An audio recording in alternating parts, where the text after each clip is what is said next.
Hi Aries, it's Raina. I just wanted to do a video about 3 things that Aries should know for 2021.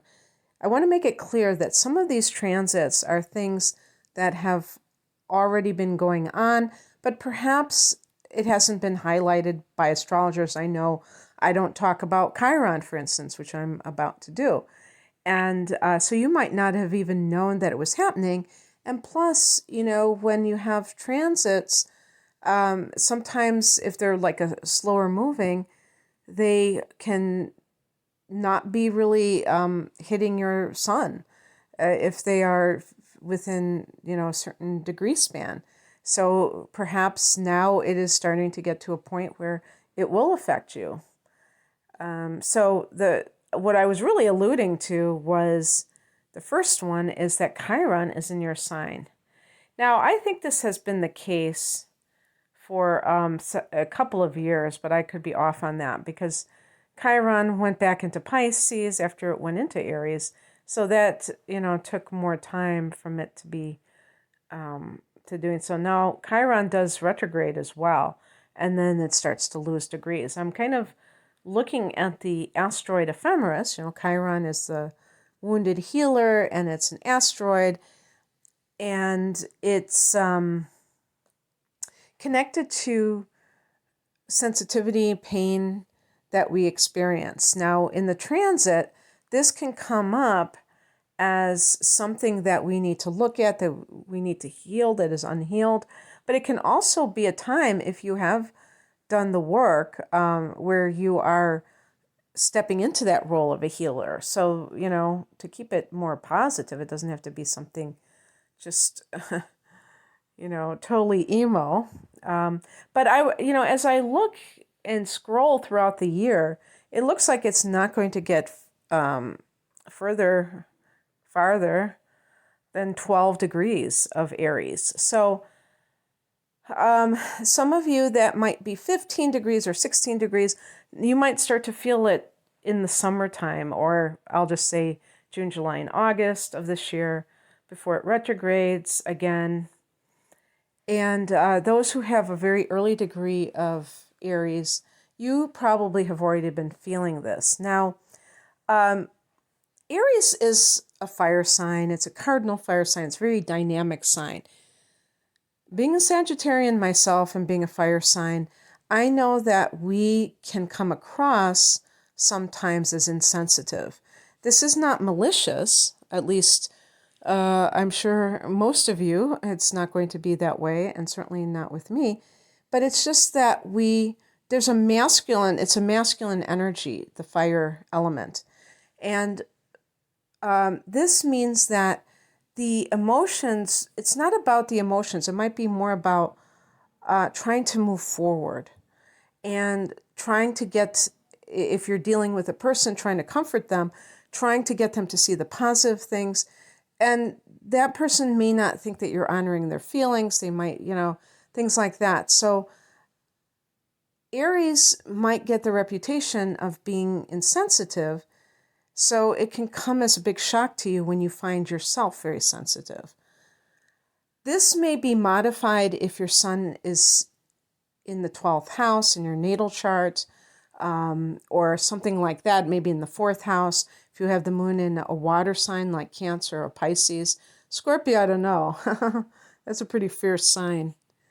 And Scorpio has a co-ruler of Mars along with Pluto, and Mars is your ruler.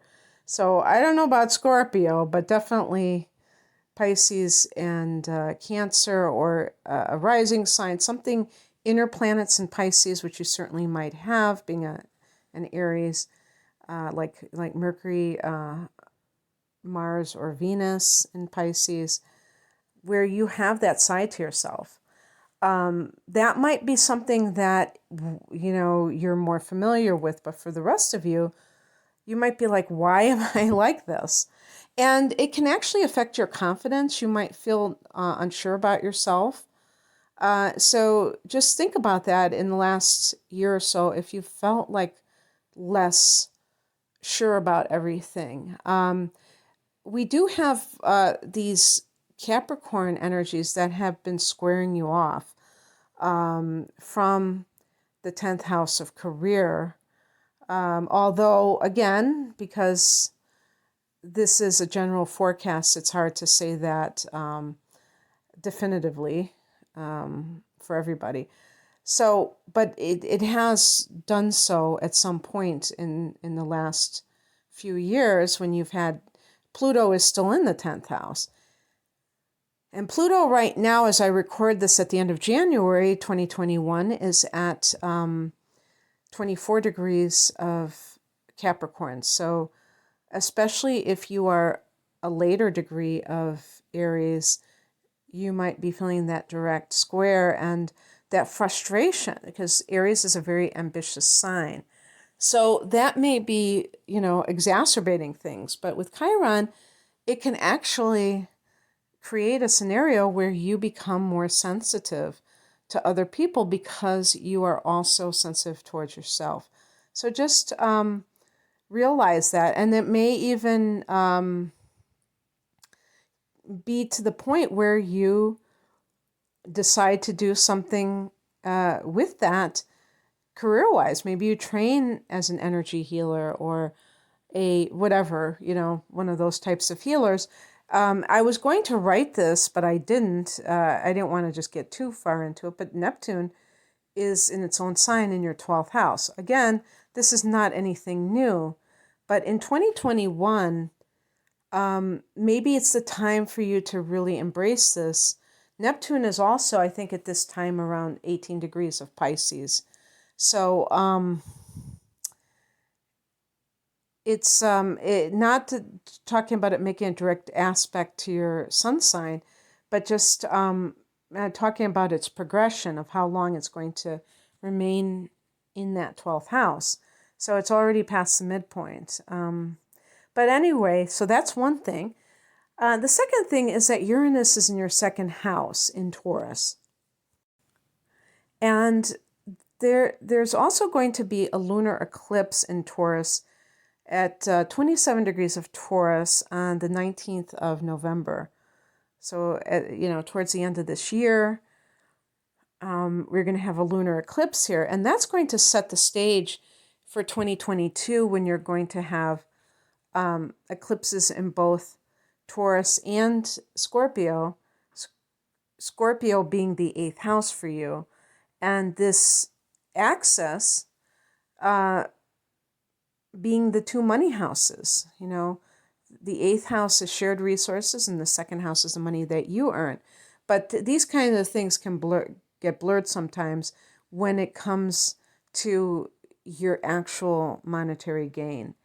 I would just keep that open. But very interestingly, that is also getting triggered at the same time you have Uranus here. Now, Uranus is a planet that is very erratic. It's the ruler of Aquarius. And so it's very innovative. It's very ahead of its time. Maybe that's kind of the same thing a little bit. No, innovative means inventive, doesn't it? And certainly is connected to technology. So you might get into Bitcoin or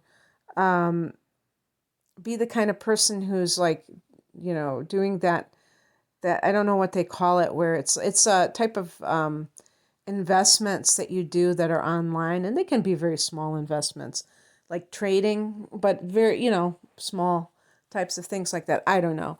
But in any case, using technology as far as earning money, certainly if you have an online business and you're just kind of you're getting paid through an online platform, that would be it as well. But in terms of the money flow, you may switch to the kind of work where you are not guaranteed a weekly salary. So obviously, if you own your own business, that's a perfect example. But there could be times when you're working for somebody else, and this is also the case. So if somebody is a musician and they do gigs, they don't have I guess some musicians may have like set gigs and they make money on a steady basis, but we're not talking about that. things where it's kind of up in the air, you don't know, but it can be very good. That's the thing, is that it doesn't mean that you're going to make less than you do if you have a weekly paycheck. You could make more. That's the wild card energy that Uranus can be.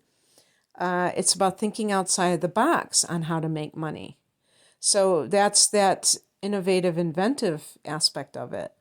And this could serve you very well because Aries is a sign that tends not to be afraid of the future.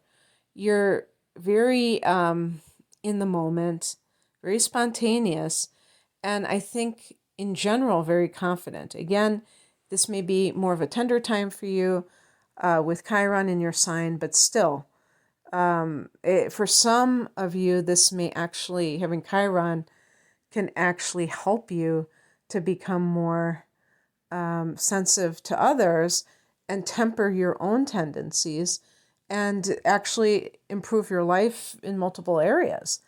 But this lunar eclipse shows shakeup. So that's enhancing that, you could say. You could say exacerbating, you could say enhancing.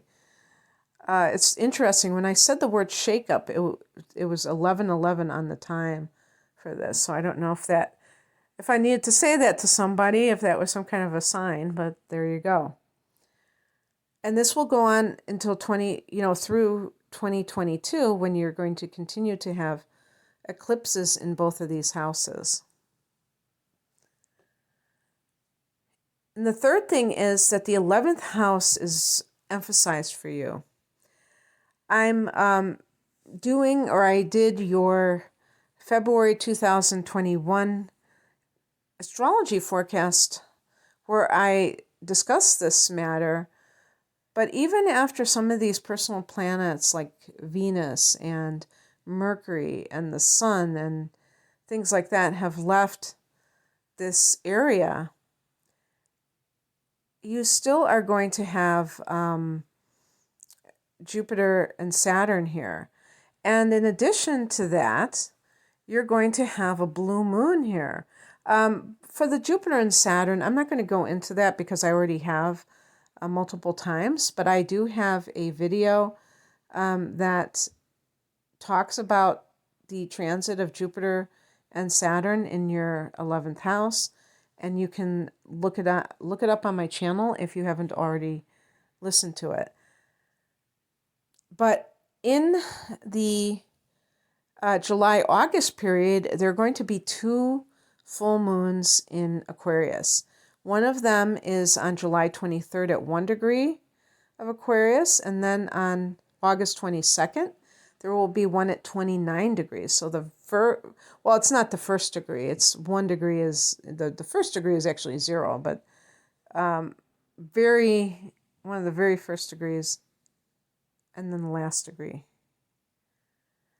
And this happening in your 11th house. So, wow. I mean, it sounds to me that some of you are really changing the people that you surround yourself with for whatever reason. It could be as simple as moving house and, being in a new area, making new friends.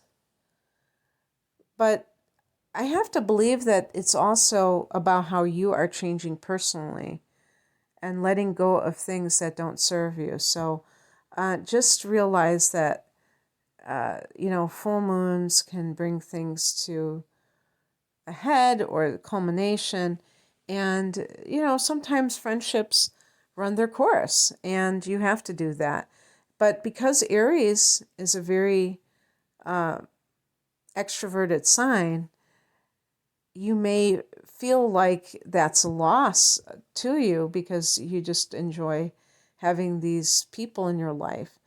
And so, maybe me telling you this will get you thinking about it in advance, about why would this need to happen? Because, I don't believe this is a random, chaotic universe. I think everything is happening in divine timing, and that it's happening for a reason. And although it can be distressing, it can be sad to see people go, it's exciting to bring in fresh energy as well. So anyway, I hope you found this interesting, Aries. If you'd like me to look at your natal chart, please click on the link below for the types of